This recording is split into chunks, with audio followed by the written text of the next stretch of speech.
De la cellule au cancer, 5 minutes pour comprendre. Plus de 60 000 milliards de cellules composent le corps humain. Ce sont elles qui forment les tissus constituant nos organes, comme le foie, le cœur ou les poumons.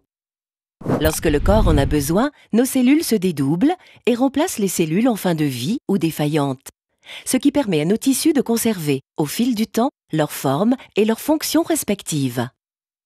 Toute cellule est donc programmée pour se multiplier et mourir. Ce programme complexe et ordonné est commandé par le centre de la cellule, le noyau, qui reçoit ses ordres de nos gènes à travers l'ADN contenu dans les chromosomes. Parfois, certains de ces gènes subissent une altération. Le noyau transmet alors des ordres anormaux et la cellule se dérègle. Elle se multiplie sans contrôle et devient immortelle. Chaque nouvelle cellule réalisée comporte le même défaut. Les cellules prolifèrent de manière anarchique et forment une tumeur. Ce processus peut être court, mais il est souvent long. 10 à 30 ans peuvent séparer la naissance d'une première cellule anormale de l'apparition d'une tumeur d'environ 1 cm3. Pour survivre, la tumeur cancéreuse induit le développement de vaisseaux sanguins. Ils vont lui fournir oxygène et nutriments qui vont la faire vivre et grossir. C'est ce qu'on appelle le phénomène d'angiogénèse. La tumeur ne devient cependant réellement dangereuse que lorsque les cellules cancéreuses commencent à s'infiltrer à travers les vaisseaux vers les zones voisines et s'étendent aux organes alentours. Ces cellules peuvent ensuite envahir d'autres parties du corps où elles s'installent, se multiplient et réalisent de nouvelles tumeurs. On parle alors de métastase. Mais pourquoi une cellule devient-elle cancéreuse ? Les facteurs sont multiples et interviennent dans des proportions variables.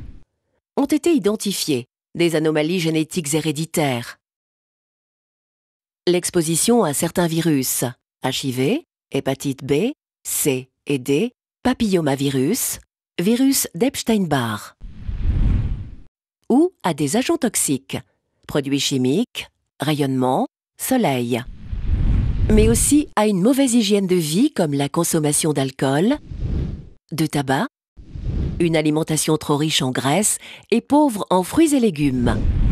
Aujourd'hui, dans le monde, plus de 25 millions de personnes vivent avec le cancer. 7 millions en meurent. La maladie représente la première cause de mortalité avant 65 ans. Le cancer du poumon est le plus répandu, suivi du cancer du sein, du cancer colorectal, de l'estomac et de la prostate. Mais les moyens de lutter contre le cancer existent. Ces traitements, souvent complémentaires, s'utilisent seuls ou en association selon le type du cancer et son environnement. Ils permettent soit d'éliminer la tumeur et de guérir le patient dans les stades précoces, soit, à l'image d'une maladie chronique, de contrôler son développement. Ces traitements sont principalement de 3 natures. La chirurgie, qui consiste à ôter la tumeur, partiellement ou dans sa totalité. La radiothérapie, qui expose la tumeur à des rayonnements pour empêcher la multiplication des cellules malades et entraîner leur destruction.